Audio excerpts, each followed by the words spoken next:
A Igreja Evangélica Palavra da Cruz, em Sidrolândia, Mato Grosso do Sul, traz uma mensagem de fé ao seu coração.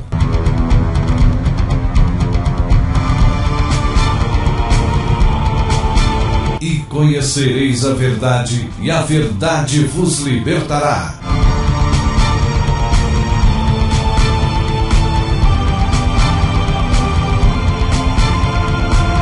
Palavra da Cruz. A apresentação, Pastor Cláudio Morandi.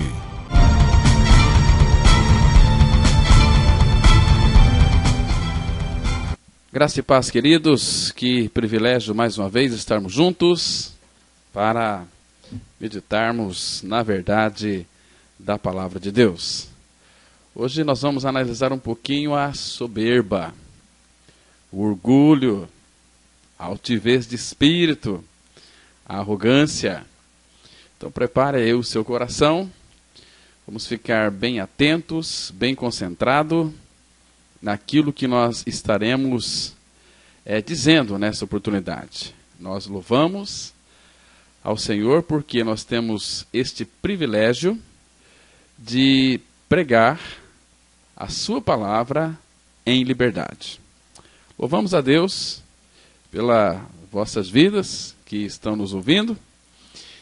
E a nossa oração é que o Pai, pelo seu Espírito, revele a palavra ao seu coração. E que, se Deus revelar a verdade, você nunca mais será a mesma pessoa. Porque o Senhor Jesus Cristo, Ele veio para operar em nós uma mudança de vida. Veio tirar a nossa arrogância, a nossa soberba e a nossa altivez de espírito. Então vamos ficar bem concentrado. Você que está aqui nessa oportunidade, está ouvindo esta mensagem através do CD, através do YouTube. Eu tenho certeza que você nunca mais será o mesmo depois que conhecer a verdade sobre esses 3 pontos que está muito ligado à alma do homem: a soberba, a arrogância, a altivez de espírito. Então, para essa reflexão, nós vamos ler inicialmente 2 textos da Palavra de Deus. O primeiro deles se encontra no livro de Provérbios, no capítulo 16, o versículo 18, que diz assim: a soberba precede a ruína, e a altivez do espírito a queda. Presta atenção que este texto da Palavra de Deus, ele é contundente, ele é indelével, ele é muito sério. E tem tudo a ver com aquilo com que nós nascemos. A soberba precede a ruína e a altivez do espírito a queda. Agora vamos para Lucas, no capítulo 14. Vamos ler apenas o versículo 11. Lucas 14, 11, a Bíblia diz assim: pois todo o que se exalta será humilhado, e o que se humilha será exaltado. Então vamos ter uma palavra de oração, rogando ao Pai que Ele revele a verdade aos nossos corações. Vamos ter uma palavra de oração. Nosso Pai, te damos muitas graças por mais um dia de vida que o Senhor nos concede, pela liberdade, Pai, que temos de abrir a Tua palavra e proclamá-la na sua inteireza. Nosso Pai, que as nossas mentes não alimentem dúvidas com relação àquilo que Teu Santo Espírito tem a nos comunicar nessa oportunidade. E que também nós não venhamos ficar tão somente no conhecimento bíblico, mas que todo conhecimento o Senhor, pelo Teu Espírito, torne verdade aos nossos corações. Tem misericórdia de nós, meu Pai. O Senhor sabe o quanto arrogante nós somos, o quanto soberbos nós somos e o quanto altivo de espírito nós somos. Pedimos que a cruz opere profundamente em nosso interior, extirpando, tirando tudo aquilo que pertence à raça adâmica, esta natureza perversa e pecaminosa, contaminada, que herdamos dos nossos pais. Nos dê espírito de sabedoria e de revelação, no pleno conhecimento de teu Filho Jesus. Em nome de Cristo. Amém. Amados, essa palavra orgulho, a definição de orgulho significa algo elevado. Ou seja, é um conceito que alguém faz de si mesmo.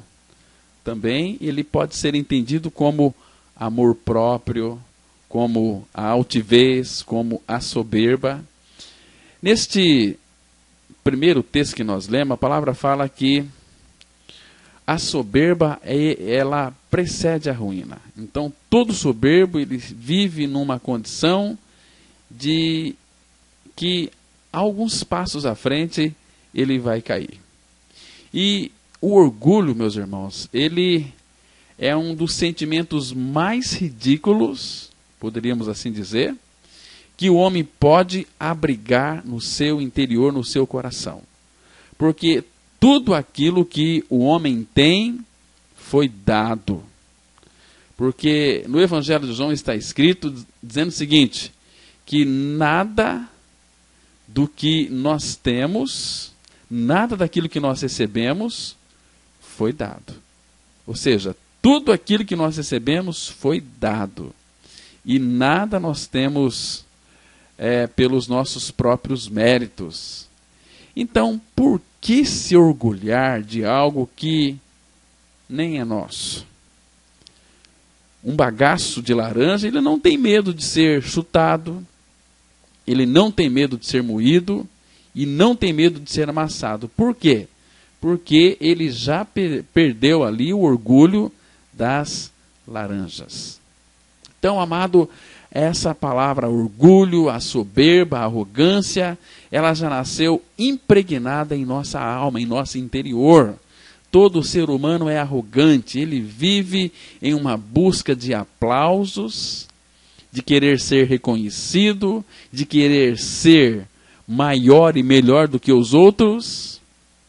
Esta arrogância, isso faz bem para ele quando ele de fato alcança ali o topo e recebe ali os aplausos. Ele se satisfaz na sua própria arrogância. Ele é o Deus dele mesmo, conforme aquele religioso lá de Lucas, capítulo 18. Vocês se lembram? Aquele arrogante. Como que a arrogância espiritual, eu creio que ela é pior do que todas as altivez que existem aqui na face da terra. Porque o religioso, arrogante de espírito, ele se torna o seu próprio Deus. Por exemplo, lá em Lucas 18, vocês se lembram daquele fariseu, que Jesus conta ali aquela parábola daquele fariseu e daquele publicano. Dizia que 2 homens, eles subiram lá ao templo com a finalidade de orar. Um era fariseu e o outro era publicano. A palavra fala que o fariseu, estando em pé, ele orava de si para si desta forma: ó Deus, graças te dou, porque não sou como os demais homens, roubadores, injustos e adúlteros, nem ainda como este publicano. Então, ele orava de si para si, dizendo, ó Deus. Ou seja, de si para si, ele estava se considerando um Deus. Todo arrogante, ele tem essa necessidade de se endeusar, de querer ser o Deus, de querer ser o governante do universo.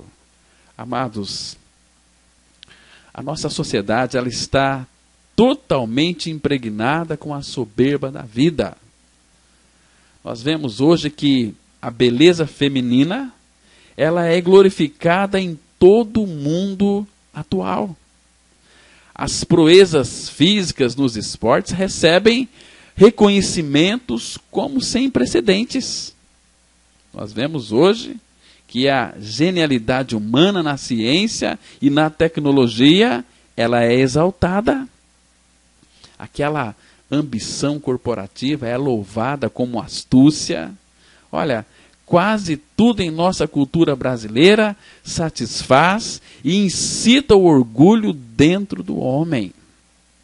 Com entretenimentos, com campanhas publicitárias, a mídia em geral, diplomas, negócios e também a vida em família. Sabe por quê?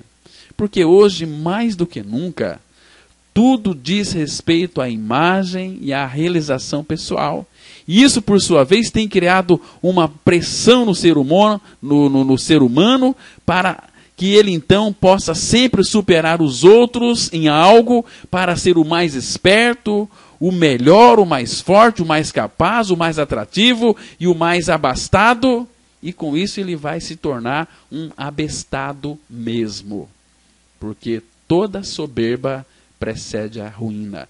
Todo aquele que é altivo, todo aquele que é arrogante, ele vai cair. Então está claro, quando você nota uma pessoa arrogante, ela está a passos largos para a cova, para a sua queda.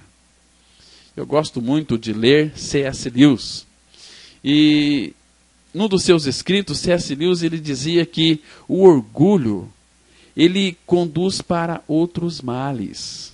Ou seja, ele estava dizendo que ele é o estado de espírito completamente anti-Deus. O orgulho dentro de uma pessoa compete com o orgulho dentro de outra. Agora você imagina que guerra é esta? Vocês sabem porque todo soberbo não vai para o céu? Simplesmente porque Deus não o suporta. Como é que Deus vai suportar uma pessoa que é arrogante, que é altivo de coração e soberbo? Ninguém suporta. Você não suporta. Se Deus não suporta, nem eu, nem você suporta. E muitas vezes a pessoa não se suporta e quer fazer com que os outros suportem a sua altivez, a sua soberba, a sua arrogância. No Salmo 101, versículo 5, a Bíblia diz assim, olha: ao que as ocultas calunia o próximo, a esse destruirei. O que tem olhar altivo e coração soberbo, não o suportarei. É aquela pessoa assim, olha, eu sou mais eu. Então, o soberbo, ele está sempre em busca de coisas grandes. Ele não satisfaz com aquilo que o Pai coloca aí em suas mãos. Ele sempre está ambicionando coisas maiores, coisas grandes, né? Ele é soberbo. Gosto muito daquele Salmo 131, a partir do verso 1, que diz assim: Senhor, não é soberbo o meu coração, nem altivo o meu olhar. Não ando à procura de grandes coisas, nem de coisas maravilhosas demais para mim.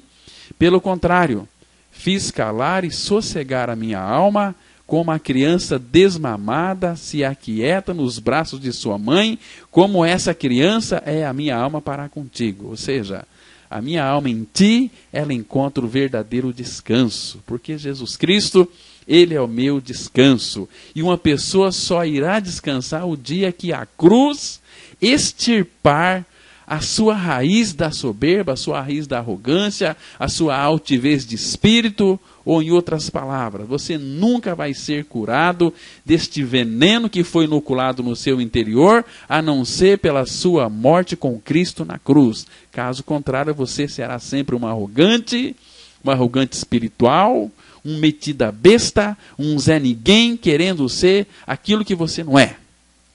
Parece ser alguma coisa, mas só na aparência. Às vezes lá dentro você tem cultivado aquele vazio, um vazio que parece que não tem tamanho, e você continua aí buscando o reconhecimento, o aplauso da sociedade. Não é assim? Por isso, meus queridos irmãos, que o salmista está dizendo que o que tem olhar altivo e coração soberbo, não o suportarei. Estou lembrando aqui daquele história daquele lenhador. Aquele sujeito, né, ele era tão arrogante que ele se apresenta para um emprego de lenhador, né, gabando-se de ser o melhor lenhador do mundo. Aí o entrevistador olha para a sua figura meio franzina e pergunta meio desconfiado: olha aqui, meu senhor, onde o senhor já trabalhou como lenhador? Porque o senhor está dizendo que é o melhor lenhador do mundo, então onde você já trabalhou? Ele falou o seguinte: olha, lá no Saara. Aí o outro respondeu o seguinte, o entrevistador: mas o Saara é um deserto. Aí ele respondeu: agora é, mas antes não era. Ou seja, ele estava dizendo: o Saara é deserto porque eu cortei todas as árvores. Olha aqui, o arrogante, ele é assim mesmo. Ele se enche, eu sou melhor, eu fiz. Então, olha, é complicado você caminhar com uma pessoa que é arrogante. E em um ambiente onde se exalta e glorifica a realização, a forma e a beleza, não demora muito tempo para que também as crianças comecem ali a aprender o quanto é bom serem aclamadas, mesmo que levando outros aí a se sentirem diminuídos ou criticados, não importa, elas querem ser aclamadas, não é assim? Porque as nossas crianças, elas são ensinadas a sentirem orgulho do que são e de suas habilidades. Os pais incutem isso na mente dos seus filhos. Essa mentalidade também, ela é reforçada a cada estágio ali do seu desenvolvimento e através da vida adulta. Vamos pegar aqui a escola como exemplo. Como método motivacional, meus irmãos, a primeira coisa que os professores apelam é alimentar a criança ali em seu orgulho, transmitindo a mensagem de que se elas quiserem ser recompensadas pelo sistema, deverão esforçar-se para fazer o melhor, para serem a melhor. Então, elas deverão superar as outras crianças, elas têm que mostrar um espírito competitivo e, a partir de uma perspectiva bíblica, cada um desses termos é uma manifestação maligna de orgulho. Hoje, nós estamos vendo dentro das igrejas que a psicologia está entrando, e já entrou em muitas igrejas, e está fazendo um arraso tremendo. Fazendo um arraso tremendo. Por quê? Porque a psicologia exalta a você ser o melhor. A psicologia diz para você olhar para o espelho, e se contemplar e dizer o seguinte: olha, você é a pessoa mais importante do mundo. Agora, Jesus Cristo vem dizendo o seguinte: vem contrariar aquilo que este humanismo aí revestido de psicologia diz. A psicologia fala: você tem que ser o melhor.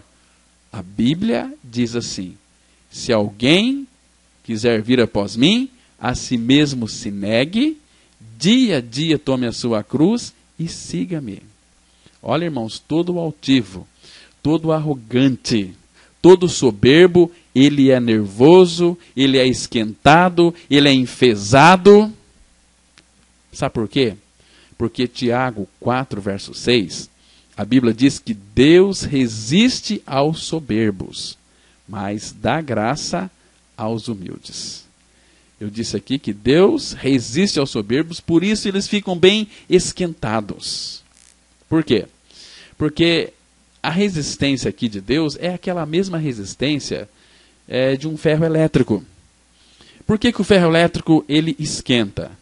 Porque quando você liga ele na energia elétrica, a energia entra naquele ferro e elas se encontram lá na frente e não tem para onde ir. Elas ficam ali resistindo uma à outra e com isso esquenta o ferro e o homem e a mulher podem passar a roupa.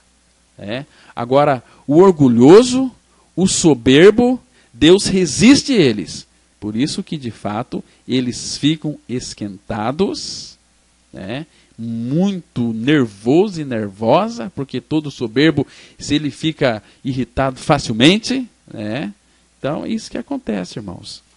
Amados, hoje nós estamos vivendo a era da igreja de Laodiceia.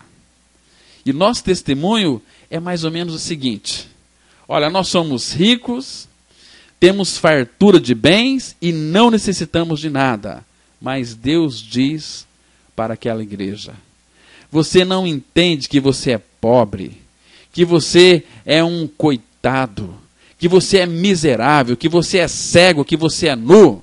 Aí Deus aconselha a ele se arrepender, essa igreja, a ungir os seus olhos com colírio, a fim de que possa ver. E quando nós olhamos para a nossa arrogância, aquilo que a Bíblia diz a respeito da nossa arrogância e soberba é que a soberba precede a ruína. A ruína. Aquele Alberto W. Tozer, ele dizia o seguinte, que homens e mulheres estão sendo moldados por suas afinidades, modelados por suas afeições e poderosamente transformados pela arte daquilo que amam. Porque no mundo decaído de Adão, isso produz tragédias diárias de proporções cósmicas. E o desejo pelo poder transformou um garoto frágil em um Nero ou um Hitler. A soberba transforma exatamente um menino tão indefeso em um Nero, que tinha prazer de assassinar os cristãos, em um Hitler que matou mais de 6 milhões de judeus. Por isso que no Salmo 73, versículo 6, a Bíblia vai dizer o seguinte: daí a soberba que os cinge como um colar, e a violência que os envolve como manto. Então, todo soberbo, ele é cingido ali com a violência,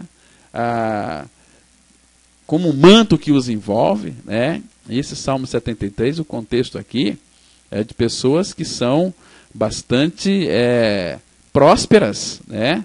Mas, amados, aquele que é soberbo, ele não confia no Senhor. Ele sempre tem uma expressão assim, olha, eu lutei, eu estudei bastante, eu venci, eu consegui tudo isso. Hoje, tudo aquilo que eu tenho é porque eu lutei, eu venci. Você percebe aqui que essa constelação de eus, eu estudei, eu venci, eu lutei, eu batalhei, eu consegui, eu sou rico porque eu. Esse é o soberbo.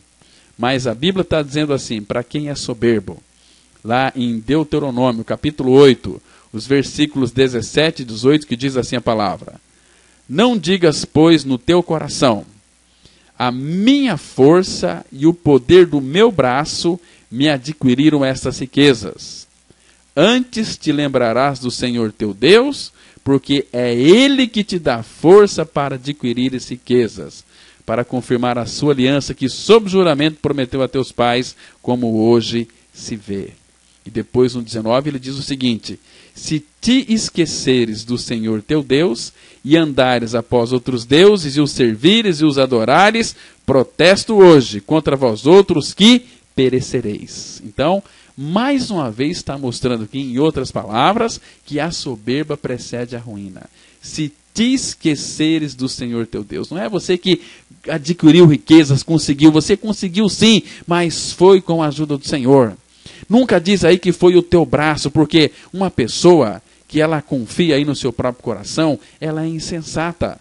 E a Bíblia vai mostrar para nós de uma forma tão clara, lá em Jeremias, capítulo 17, versículo 5, que diz assim: assim diz o Senhor, maldito o homem que confia no homem, faz da carne mortal o seu braço e aparta o seu coração do Senhor. Está vendo aqui? Amados, por favor, vamos voltar os nossos olhos para aquilo que Cristo realizou lá naquela cruz. O Senhor Jesus Cristo, quando ele foi crucificado, quando a cruz foi erigida, foi levantada da terra, com Jesus pregado na cruz, houve um momento em que eu e você e toda a humanidade foi atraída no corpo de Cristo, com a finalidade de nos levar à morte. Lá na cruz, o meu e o seu velho homem foi crucificado e morto, porque isto é o que está escrito na verdade da palavra de Deus, em Romanos, capítulo 6, o versículo 6, que diz o seguinte: sabendo isto, que o nosso homem velho foi com ele crucificado, para que o corpo do pecado seja destruído e não sirvamos o pecado como escravos. Então, lá na cruz, no corpo de Cristo, morreu o velho homem, ali também foi incluído, crucificado e morto, o soberbo, o arrogante, o altivo. Amados, a soberba é um caso muito sério. Ela tem origem lá no subsolo dos quintos dos infernos. Por quê? Porque que Lúcifer, aquele anjo mais lindo que Deus fez, o sinete da perfeição, ele virou demônio. Porque ele quis ser maior do que Deus. A altivez ali entrou no seu coração. Ele quis ser como Deus, colocar o seu trono acima do de Deus, por isso que ele desceu. E a soberba precede a ruína. Amados, a soberba e também o orgulho, ela é uma flor que cresce no jardim de Satanás. A soberba e o orgulho e a altivez do espírito é uma flor que cresce, nasce, cresce e é regada lá pelo diabo, pelo Satanás. Em essência, meus irmãos, o orgulho é como um cão de guarda enfurecido, sempre protegendo o seu dono, que é o poderoso eu. Eu posso, eu tenho a força, eu tenho toda a capacidade. Nós não temos habilidade nenhuma, nós somos inúteis. Inúteis. Pelo menos esta é a concepção que a nova criatura tem, porque está escrito lá em Lucas, no capítulo 17, no versículo 10, está dizendo o seguinte: respondeu-lhe o Senhor, é 17, versículo 10, assim também vós, depois de haverdes feito quanto vos foi ordenado, dizei, somos servos inúteis, porque fizemos apenas o que devíamos fazer. Somos servos inúteis. Por quê? A cruz, ela nos coloca em um lugar que é o nosso lugar de morte. Então, quanto mais nós levamos o morrer de Jesus em nosso corpo mortal, vai acontecer algo maravilhoso. A vida de Jesus se manifestará em nossa carne mortal. Isso é maravilhoso. Agora, quanto mais uma pessoa ela for cheia de si mesma, mais altiva ela será e mais próximo da queda ela está.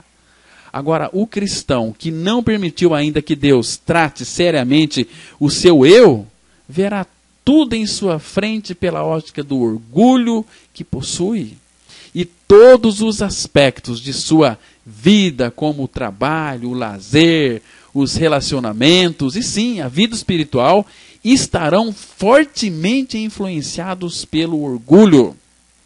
Seus pensamentos, palavras, ações estarão poluídos com orgulho e assim tudo ao seu redor toma uma posição de servo às suas exigências tirânicas.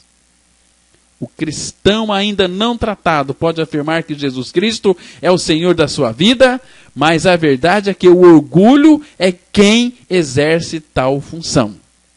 É o orgulho e a altivez, a soberba e a arrogância que vai ditar as regras da sua vida. Em outras palavras, ele governa o seu coração, obstina-se a conseguir o que quer e permite que aconteçam somente as coisas que estão a favor dos seus próprios interesses egoístas. Hoje existem muitos crentes, né? Crentes entre aspas, que vão ao templo e até jejum, mas tudo é em prol dos seus interesses, seus interesses egoístas. Eles até colocam Deus contra a parede e dizem, como está lá escrito em Isaías 58:3, eles dizendo para Deus assim, olha, Deus, por que jejuamos nós e tu não atentas para isso? Por que afligimos a nossa alma e tu não levas em conta? Aí Deus vai responder para eles, né? Aliás, no mesmo versículo 3. Eis que, no dia em que jejuais, cuidais dos vossos próprios interesses e exigis que se faça todo o vosso trabalho. Está vendo aqui? Agora, irmãos, eu vejo muitos aí arrogantes, né, colocando Deus contra a parede. Senhor, nós estamos fazendo, nós estamos jejuando, e o Senhor não está vendo isso, o Senhor não está dando atenção para nós, Senhor. Nós estamos afligindo a nossa alma, e o Senhor não está levando em conta. Ô, gentinha soberba. Agora, qual é o jejum que Deus quer, irmãos? Lá em Isaías 58, a partir do versículo 6 até o 10, Deus vai responder para essa turma de arrogantes, de altivos, de soberbos, o seguinte: porventura, não é este o jejum que escolhi, que soltes as ligaduras da impiedade, desfaças as ataduras da servidão, deixes livres os oprimidos e despedaces todo o jugo? Porventura não é também que repartas o teu pão com o faminto, e recolhas em casa os pobres desabrigados, e se vires o nu, o cubras, e não te esconda do teu semelhante? Então romperá a tua luz como a alva, a tua cura brotará sem detença, a tua justiça irá diante de ti, e a glória do Senhor será a tua retaguarda. Então clamarás, e o Senhor te responderá. Gritarás por socorro, e ele dirá: eis-me aqui. Se tirares do meio de ti o jugo, o dedo que ameaça, o falar injurioso, se abrires a tua alma ao faminto e fartares a alma aflita, então a tua luz nascerá nas trevas e a tua escuridão será como o meio-dia. Mas será que é esse jejum? Irmãos, nós nunca jejuamos para nós. O nosso jejum tem que ser oferecido ao Senhor para a vontade dEle. Para que a vontade dele seja feita, não a nossa, mas a maioria das pessoas, quando estão jejuando, é para que Deus faça alguma coisa, né? Então isso não é um jejum verdadeiro, isso é um jejum aí de interesses egoístas, não é verdade? E outra coisa que temos que tomar muito cuidado é com a vaidade. Por quê? Porque a vaidade, ela está situada na base de muitas pregações superficiais, tão predominantes nos nossos dias atuais. As Escrituras, a palavra de Deus, elas denunciam claramente pregadores vaidosos, que se recusam a condenar o pecado, o mundanismo e a carnalidade. Lá no livro de Judas, fala-se de pessoas que bajulam outras pessoas por interesses pessoais. Você sabe o que é bajular? É lamber, é lisonjear, é um tipo de louvor que é dado à pessoa, né? Fica lambendo, fica aí agradando, fica aí passando a mão em cabeça de cobra, passando a mão em jararaca, em cascavel, não é assim? E a palavra de Deus vai denunciar esses pregadores vaidosos que estão aí recusando a condenar o pecado, o mundanismo e a carnalidade. Carnalidade. Por isso que Judas, no capítulo 1, versículo 16, é tão claro o que ele diz lá. Diz assim a palavra: os tais são murmuradores, são descontentes, andando segundo as suas paixões, a sua boca vive propalando grandes arrogâncias, são aduladores dos outros por motivos interesseiros. Presta atenção que aqui a palavra fala que eles são pessoas descontentes. Todo soberbo, ele não é contente. Agora, quando uma pessoa ela passa pela cruz, ela creu que foi crucificada com Cristo, Cristo é a sua vida. Aí ela vai poder dizer como o apóstolo Paulo, lá em Filipenses, né? Aprendi a viver contente em toda e em qualquer situação. Agora, os soberbos, os arrogantes, os altivos são descontentes, eles andam segundo as suas paixões carnais, egoístas. A boca deles vive propalando grandes arrogâncias. Por que a boca deles, eles ficam propagando grandes arrogâncias? Porque tem um coração arrogante, não trocado. E a Bíblia diz que a boca fala o que está cheio o coração. E ele sai propalando grandes arrogâncias. Por quê? Porque tem um coração arrogante. São aduladores. Aduladores dos outros por motivos interesseiros. Queridos, isso é não dizer aquilo que Deus quer que seja dito. Hoje, os pregadores estão preocupados em passar para o povo aquilo que eles querem ouvir, não aquilo que eles precisam ouvir. Amados, e a verdade tem que ser dita: doa quem doer. Deus tem nos chamado para pregar todo o desígnio de Deus, toda a verdade da sua palavra. Lá em Jeremias 23, 28, a Bíblia diz assim: mas aquele em quem está a minha palavra, fale a minha palavra com verdade. E eu sei que muitas vezes a palavra de Deus ela é muito dura, machuca, fere, mas cura. Amados, a mensagem da cruz tem sido esquecida em nossos púlpitos. Prega muito sobre Deus, sobre Jesus, mas a centralidade da pessoa e da obra de Cristo está caindo de moda. Este antigo evangelho que salva, esse poder que transforma, não tem se pregado mais nos nossos púlpitos. Esses falsos mestres, eles preferem receber prestígio a cuidar do bem-estar daqueles que os ouvem. Amados, eu falo com bastante tristeza que é especialmente trágico para o corpo de Cristo, a vida da igreja, ver os jovens buscando atenção exagerada, aí as meninas buscando essa atenção de uma forma soberba dos rapazes, se vestindo de forma provocante, inclusive dentro dos templos evangélicos.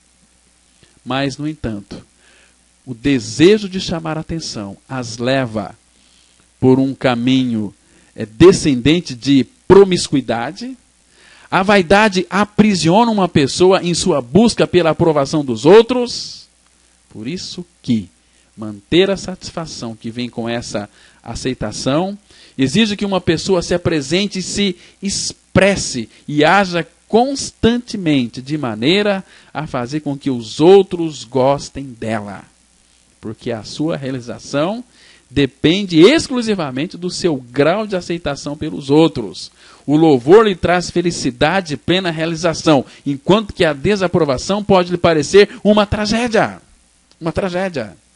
Talvez essa atitude tenha levado Deus a nos exortar ali através do profeta Isaías. Eu vou ler para vocês aqui Isaías capítulo 2, o verso 17 e também o versículo 22. Diz assim: e a altivez do homem será humilhada, e a altivez dos varões se abaterá, e só o Senhor será exaltado naquele dia. Afastai-vos, pois, do homem cujo fôlego está no seu nariz, pois em que é ele estimado. Amados, por favor, vamos analisar uma coisa aqui interessante. Hoje, se você realmente lançar uma palavra que venha desaprovar a atitude de muita gente soberbinha, ela vai virar a cara para você, não vai querer mais ter relacionamento com você, quer viver a sua própria vida. Isso aqui já aconteceu com Adão e Eva. Adão, eles quiseram viver a sua própria vida, se autodirigir. E quem se autodirige vai ter que dar conta dos seus atos. E hoje, a arrogância espiritual talvez seja a das piores. Porque tem muita gente aí pensando que o Senhor fez um favor a Ele mesmo quando escolheu esse tipo de gente. Tem muita gente que fica pensando assim: olha, acho que Deus acertou em ter me chamado para o seu reino, porque eu sou uma pessoa muito especial. Não é assim que muitos pensam? Olha, estou lembrando de uma história muito interessante que aconteceu algum tempo atrás, que certo senhor, ele foi passar uns tempos fora, visitando os seus familiares da zona rural. Mas, quando ele voltou, ele encontrou um tal de João na estação e perguntou o seguinte: olha, meu amigo, houve alguma novidade na minha ausência? Ele perguntou lá pro João. Aí ele respondeu: olha, o senhor nem imagina, relatou João, mas deu uma ventania tão forte que derrubou a minha casa. Aí aquele que chegou de viagem disse o seguinte, que era um crente arrogante, disse assim: olha, isso não me espanta nem um pouco, porque eu bem lhe avisei que seus pecados iam ser castigados, viu, João? Aí João virou-se para ele e disse o seguinte: olha, meu amigo, o vento derrubou sua casa também. Aí ele virou e disse assim: olha, não me diga. E ele exclamou horrorizado. Ele fez um acréscimo: olha, os desígnios do Senhor são insondáveis. Para ele, os desígnios do Senhor eram insondáveis, mas para o João é porque ele era um pecador e Deus estava castigando. Ah, meus irmãos, isso é uma arrogância terrível. Então, como nós podemos ser humildes neste mundo atual que exalta somente os primeiros lugares? Como tem alguma possibilidade de sermos humildes aqui nesse mundo? Olha, não existe nenhum homem a capacidade de ser humilde por si mesmo. E não existe criatura humilde nem neste mundo que jaz no maligno. Porque o único homem humilde que pisou neste mundo foi Jesus Cristo. E para nós ganharmos a sua humildade, é necessário perdermos a centralidade em nosso eu para recebermos Cristo e auferirmos a centralidade de Cristo em nossa vida. Amados, lembrando aqui de uma coisa muito interessante, que a primeira missão da igreja não é proclamar o Evangelho, não é se expandir, nem mesmo conquistar a mídia ou impactar a sociedade. A primeira missão da igreja é morrer, é perder os valores da carne e ser revestida com os valores de Cristo. É se desglorificar para glorificar ao Senhor Jesus Cristo, que é o Senhor da igreja. Mas para isto é imperativo que a cruz opere em nossa vida diariamente, para que haja a manifestação da vida de Jesus Cristo em nosso corpo mortal. Em 2 Coríntios, capítulo 4, versículo 10, a Bíblia vai dizer assim, 2 Coríntios 4:10, trazendo sempre, por toda parte, a mortificação do Senhor Jesus em nosso corpo, para que a vida de Jesus Cristo se manifeste também em nossos corpos. Então, amados, para que a vida de Cristo se manifeste, você tem que trazer sempre, e por onde quer que você vá, por toda parte, o morrer do Senhor Jesus no seu corpo. O que isso significa? Eu estou crucificado com Cristo lá na igreja, estou crucificado com Cristo em meu lar, estou crucificado com Cristo no meu lazer, na reunião dos meus amigos, para que então a vida de Cristo seja manifestada também em nossos corpos mortais. Quando eu tenho essa consciência de que eu fui morto com Cristo na cruz, Cristo é minha vida, obviamente que vai haver uma manifestação da vida de Cristo e o mundo vai ver em mim e em você, se você crê, a vida de Cristo.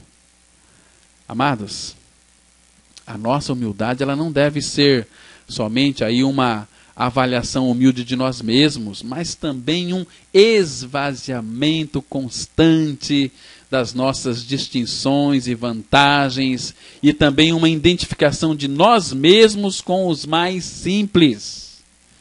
Deve nos levar a servir os nossos irmãos, a fim de sermos uma bênção a eles, para a vida deles também. A mente humilde não é aquela que reclama dos outros, mas a que se compromete com os outros, com eles. É por isso que no trabalho cristão, os ramos que sustentam mais frutos são os mais rebaixados. Você pode observar isso. Por exemplo, o pé de trigo, quando lhe nasce o trigo, Quanto mais ele cresce, as espigas crescem. Quando mais as espigas crescem, mais ele se encurva. O joio não, cresce para cima. O joio é arrogante. E dentro das igrejas, Jesus Cristo disse que está cheio de joio. Joio é arrogante, são os mais espirituais, aqueles que sabem tudo, não consideram os outros superiores a si mesmos. Eles são os verdadeiros professores de Deus. Irmãos, não sejam orgulhosos, porque o nosso fruto procede do Senhor. Tudo que eu e você temos procede do Senhor. Está escrito lá em Oséias, capítulo 14, versículo 8.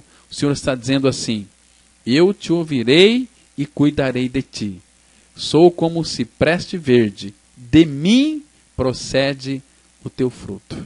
Está vendo aqui? O meu e o seu fruto procede do Senhor.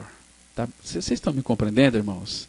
Porque todo orgulhoso, ele vai se arruinar. Porque a soberba precede a ruína. Nós que já morremos com o Senhor Jesus Cristo, precisamos hoje ser humilhados pelo trabalhar da cruz diária em nossas vidas. E quando formos humilhados, aceitemos, sem ficarmos chateados e tristes com isso. Lembre-se de que a cruz, a morte e a tumba nas quais Jesus se humilhou, eram seu caminho para a glória de Deus. E é também o meu e o seu caminho, porque todo aquele que se humilha será exaltado, todo aquele que se exalta será humilhado. Portanto, meu querido e amado irmão em Cristo Jesus, aceite cada humilhação. Olhe para cada homem que tenta ou irrita você como um meio de graça para te humilhar. Será que eu e você ainda não entendemos que quando somos humilhados, isso significa o poderoso trabalho da graça do Pai, quando pela poderosa força do seu Santo Espírito, Ele revela Cristo plenamente em nós. Para então, Cristo, em sua forma de um servo, ser verdadeiramente formado em mim e em você e habitar em nossos corações. Queridos e amados, nós precisamos ser quebrantados pelo trabalho constante da cruz em nossas vidas. Senão, nós jamais seremos abatidos nem habitados pelo Senhor da glória. Está escrito lá em Isaías, capítulo 57, versículo 15. Porque assim diz o alto, o sublime, que habita a eternidade, o qual tem o nome de santo. Habito no alto e santo lugar, mas habito também com espírito contrito e abatido de espírito, para vivificar o espírito dos abatidos e vivificar o coração dos contritos.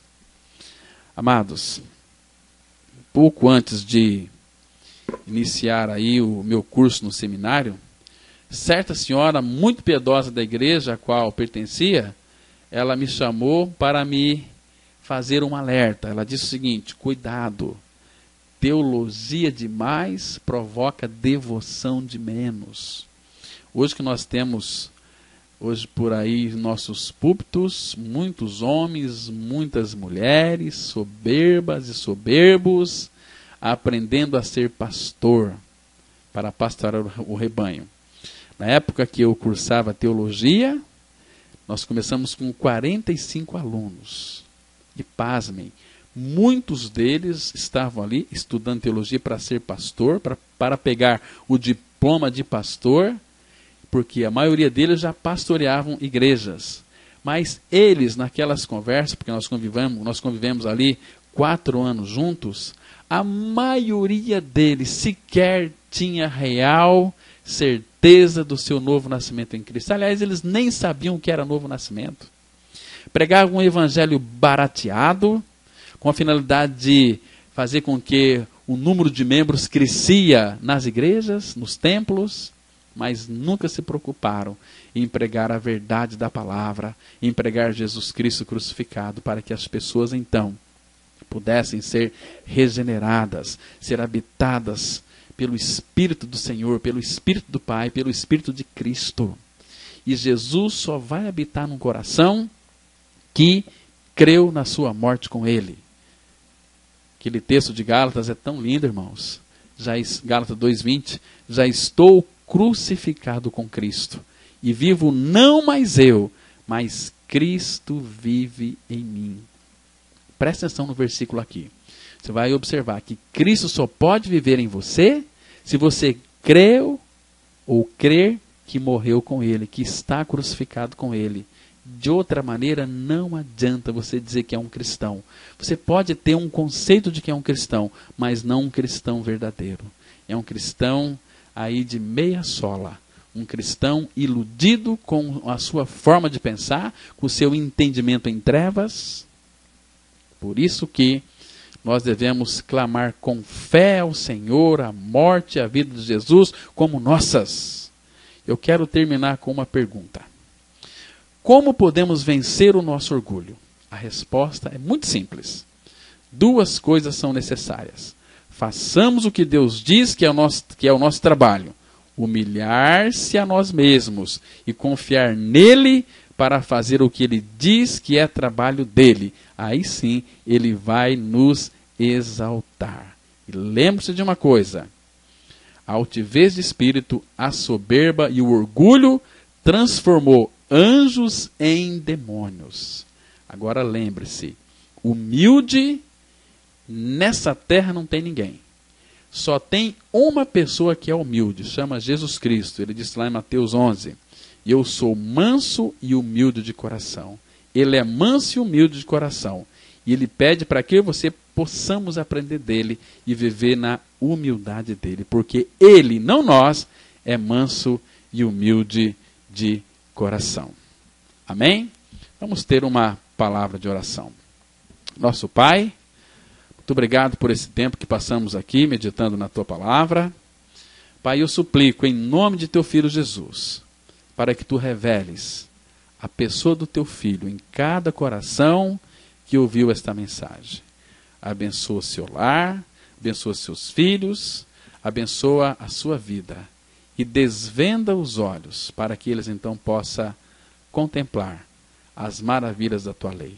Pai, conduz essas vidas até Cristo, para que eles a recebam. E a nossa oração, em nome do Senhor Jesus Cristo. Amém. Graças a Deus, irmãos. Olha, eu quero convidar todos vocês para estar conosco, para participar das nossas reuniões de estudo da Palavra de Deus. Elas acontecem todas as quartas-feiras, às 19h30, e aos domingos, às 9 da manhã e também às 19h30.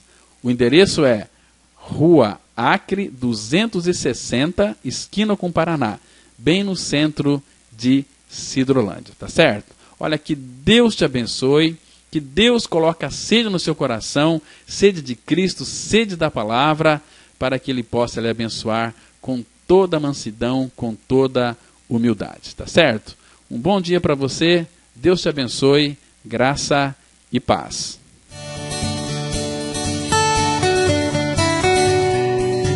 Se você se identificou com esta mensagem e quer saber mais sobre ela, ligue para o telefone 0 operadora 67 3272 2693 ou venha nos fazer uma visita na Rua Acre, número 260, no centro de Sidrolândia, Mato Grosso do Sul.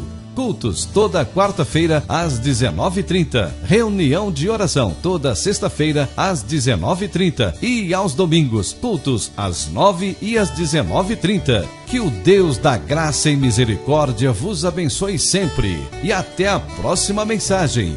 Graça e paz.